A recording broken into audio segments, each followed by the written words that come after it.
gently keep showing her the way around the circle. There you go. There you go. Good job. Good job. And now when you get ready to make the transition to the trot, you're going to post the trot. And if you can't slow her down, if she's a little too crazy at the trot, then you're going to walk right away. Exactly. Make her yield on the right with your leg and with a little right rein. Yeah, now pick up your trot again. Say, okay, now you got my message. Now we go back to the trot. Good job. That's a lot better way to handle that than have her rush off at the trot and then you're groping at the reins and then she gets all offended because now you're trying to hold her tight. You see what I mean? Yeah. So what you do with a horse that she does that because she loses her balance. So as her balance gets better, she won't rush as much. But in the meantime, you can condition her a little bit by saying, we're going to go, here's the deal. We go canter, trot, walk, canter, trot, walk, canter, trot, walk. And so then on the fourth time, you go canter, trot, and she goes, okay, I know we're going to walk. And so she starts to back off a little bit because she thinks she knows the pattern. And when she backs off, you can say, okay, I can keep going because she has her balance. All right, so let's go sitting trot again. Good, Michaela.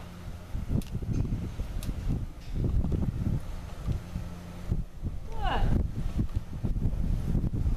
That's right. That's right. All right, and we're going to go canter again when you're ready. Try to ask her mostly off of your seat. It's like pushing your inside hip toward her ear. Good. All right. And she did turn herself a little bit inside out there. Good for you. Follow with your seat. Don't get stiff in your hips. Exactly. She feels it immediately. If you do something with your reins and your hips get stiff, man, her head goes right up. Breathing. Open your mouth and breathe.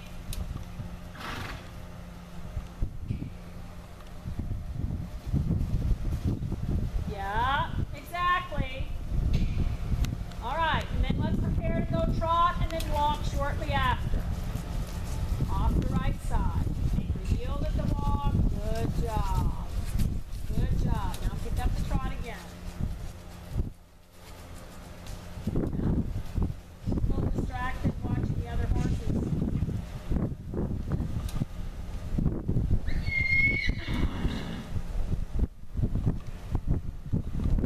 On the circle. Keep her eyes in the boat.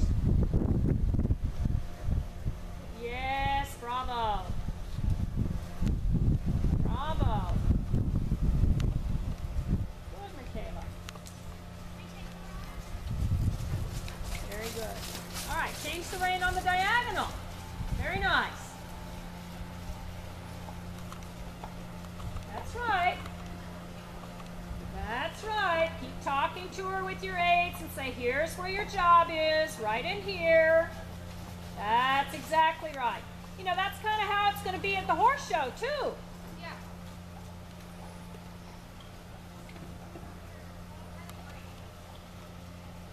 Good.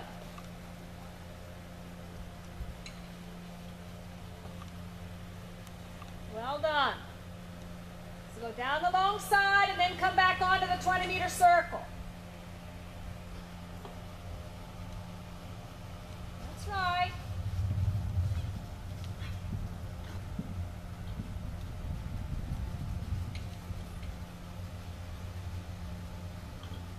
Try to keep her neck a little bit straighter. It's okay to have her look away a little bit, but you don't want to lose the right side completely because that's her nemesis.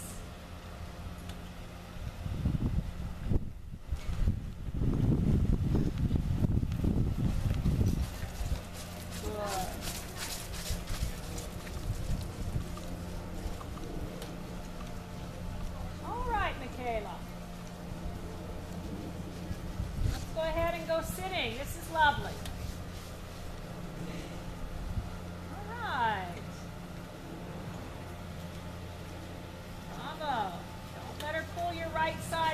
cover. You know, you always have to say to yourself, well, I've got to make a wall with my right leg and with my right rein, and if I can't steer her, if she's still drifting out, I'll make her neck straight, and if she's still drifting out, I'll even bend her a tiny bit to the outside as I use my outside leg. There we go. There we go. That's right.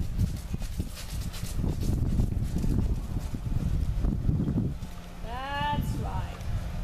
All right, so from a good moment, maybe wait until this horse goes past so she's not distracted. We're going to go to the canter. Don't let her push to the outside, Michaela. Take her straighter in her neck. You understand what I mean? Don't let her bend so much to the left. Yes, there. And then she gets round. Even though you're sitting up there thinking, this can't be right. I'm supposed to have bending on the circle. But look what effect it has on the horse. All right? That helps her to get balance. And when she's balanced, then she can learn to bend to the inside. But not if you bend her to the inside and she loses her balance. So you ride her a little bit straighter on the outside this way.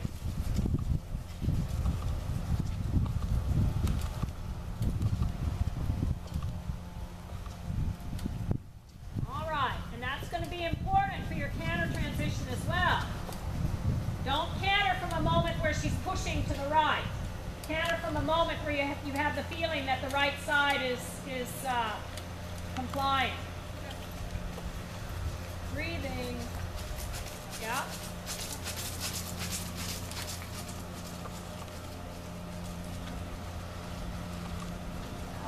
Good. Good. Yeah, that was a good choice. That was right. Eyes up. Same thing, a little bit of a straight neck. Yes, pull your right shoulder back. Yes, keep your right shoulder back. Yes, that helps her balance. If your right shoulder stays back, she keeps her right shoulder in check. Bravo. Bravo. That way she learns that the outside rein helps to keep her round. If she can talk you into giving up your right shoulder, good correction. If she can talk you into giving up your right shoulder, you can't get her to drop her neck. Yes. Yes, good job. All right, and then we're going to go trot and walk shortly after. Good. Make sure that the right side is in compliance. And now trot. This moment. That's right. Good girl. So that we're spending as little time as possible, you know, with her sort of scurrying around in a non-balanced or frantic or non-productive place. Very nice. Very nice. Then let's go sitting once again.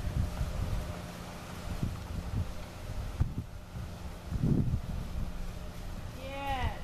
That would be a nice tempo for riding the test, Michaela. You know, it's forward enough to be interesting, but she's still balanced and she's still within the scope of your aids correcting her.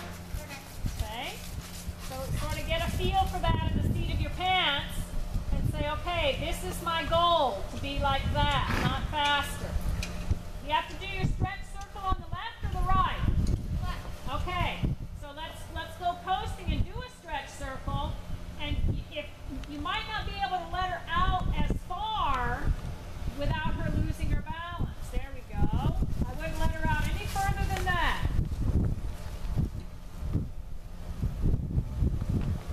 Good. Little half halts. Little half halts and right side, right leg. Close your right knee on her and say, hey, don't push out. Yeah. And see, when you get that right side, that's why it's so important that you use your legs in your seat, because when you're on a long rein like that, you know, you don't have much else to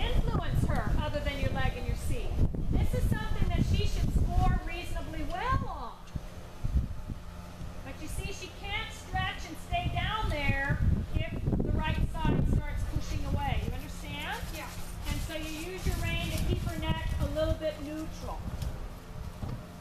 Then let's make the transition, shorten your reins up again, and then we'll make the transition to the wall.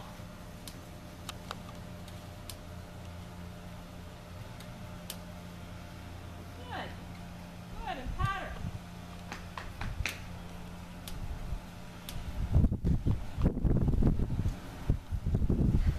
She's very sweet. She is. She's never stressed out to do Yeah, very sweet. I knew when I did the first stretching shot, I knew I was going to get good points for it because of how well she stretches and she's willing to go. Yeah. But then when every time we come at home, we play an egg, she just goes whoosh. Yeah. So, and I had her, I mean, I think I had her a little too long. Yeah. And now when you have me not go as long, Yeah. I still had control over her. Yeah. So I didn't feel so, like out of control on her. Like when I'm at home, I don't feel like I'm any control. I feel like I'm just going to go right off. Right. Because she got so fast. So Yeah. that's when I start like, Well, you know, sometimes you have to make a decision in competition, you know, when they ask you to do a certain movement and you say the gold standard for a horse doing a stretchy trot, of course, the lower you can get the neck, the more the judges like it. But if the neck goes that low and you lose control of a horse, they don't like that. then you're going to lose more points by letting the neck go too long and losing control than you would lose if the judge said, we'd like to see more stretching, and maybe they take 1 point off. You see what I mean? So sometimes you have to make a choice about where you're going to lose your points. You know, we always think about, well, where can I get good points? Sometimes you have to think also about how can I minimize this if this is a little weakness that the horse has at the moment. And better to keep control, not just for the stretchy circle, but then you've got to pick up your contact and have life after the stretchy circle. So if she makes a mess of the stretchy circle, then it's likely to carry over to the next 2 movements, if not the rest of the test. Yeah. I get where you say they carry over because right after. You say, okay, I got to keep her in balance. The biggest thing, well, let me ask you, what was the biggest thing you had to do today to keep her in balance in both directions? Because it manifested in a different way, but you had to correct the same place. I had to remember to keep its leg on it. Yeah. And tackle, but at the same time ask her to lift the inside. And then if I had to go kind of the outside to make it straight, still stay in that little box. Okay, so which direction did you have to do those? The most. Well, you just told me 2 corrections, but you don't make the same correction on both sides. On the right side, I felt like it was when I had to use it the most. But When you were going to the right, you had to do what the most? do the leg with the turning head to the outside. Right. So And you didn't have to do that to the left. no, not at all. Okay, so that's what I want you to be really crystal clear about, all right? So the problem is that she's right-handed, and her right shoulder is always sort of her go-to to balance herself. So when she loses her balance, going to the right, she falls in. So you have to ride with a little bit of extra bending to the inside to say, let's move everything out that way, right? Going to the left, her right shoulder is still her go-to way to balance, but now it causes her to fall out. So you bend her less to the left, because the more you bend her to the left, the more her shoulder goes that way. So you ride her with a straight neck if you can, and if that's not a graphic enough example to her to get her to drop the neck, then you take her just a hair to the outside until she drops the neck. And over a period of time, when she's in that balanced place, she'll have to learn how to flex to the left and not lose her balance and not blow through that right side. So that's what I wanted you to associate. It was always the right side, always the right shoulder that had to be controlled. Okay? But it just, It's so heavy on that side. right, it just so acts differently. In one direction it makes her go out, in the other direction it makes her fall in, but it's still the right side. Okay. Okay? So, That makes more sense now. yeah. Do you think I really like the sitting trap. Like I don't get tired of it at all. Yeah. Do you think I could do a test with a it says sitting or resting?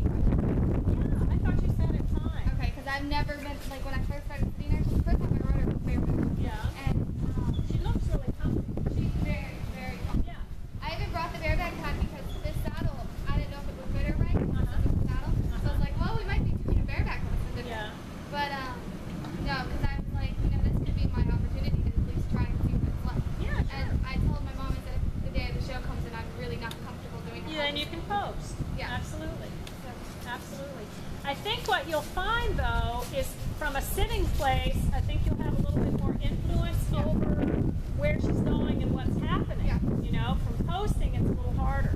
When I did the sitting shot on it, like I've done a lot of sitting shot on it. I remember when I think I was riding Hudson, and you told me that the sitting shot to do head to the wall, tail to the wall is a lot easier sitting, so Yeah. you have more control. Right. So on her, I feel like I have way more control, even when we go to Canada. Oh yeah. And I'm not thinking about, okay, I have to sit now, and then I have to ask her, and then I'm already sitting, I'm Right. already there, and I have it. And I don't, like, I really don't get tired, so that's why I really want to try it. Right. Well, and what you need to do is you have to make sure that that right side is as good as you can possibly get it. Now, at the show, the hard part is if you have to canter at A, you better start making the right side the way you want it. You know, you can't come through the corner and say in 3 steps, let me make the right side okay. Because she's not that good at it yet. So that's what you have to figure out. Is if you know you're coming down the long side and you've got a canter at A, I'm just picking that as an example. You got to figure out maybe way back here. You're already saying, hey, come on.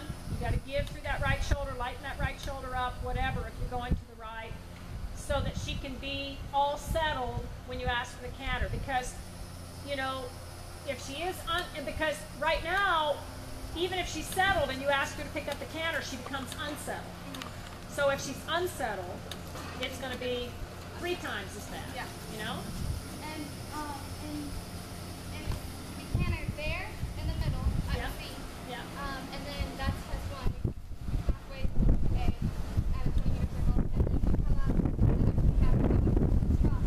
But in test 2, we come trotting across the diagonal, and so we come this way first, and then we trot between C and or canter between C and H. And then it's the opposite, we canter between C and N. So how would I do that across the diagonal? Same way? Getting her ready, like if you trot, turn. Yeah, absolutely. Because what you want to say to yourself is if you get to trot between H and C, then it's perfect for you because it's a bending moment. And it's corner. And it's a corner. Perfect for you. Okay, so we'll have, because that's when we can. And that's actually, I like cantering her out of corners. Yeah. Because I feel like I have more advantage over her. Exactly. Exactly. Okay. And so that's why sometimes, you know, instead of saying I've got to write training test 1, then I can do 2, then I can do 3. You know, if you've got 3 tests to choose from, read through the test and see what suits your horse, because it's not always, you don't have to always follow that progression. Okay. Okay? Yes. Thank you, Nancy. Yeah, she's really cute. Her owner will like that. Yeah, she is.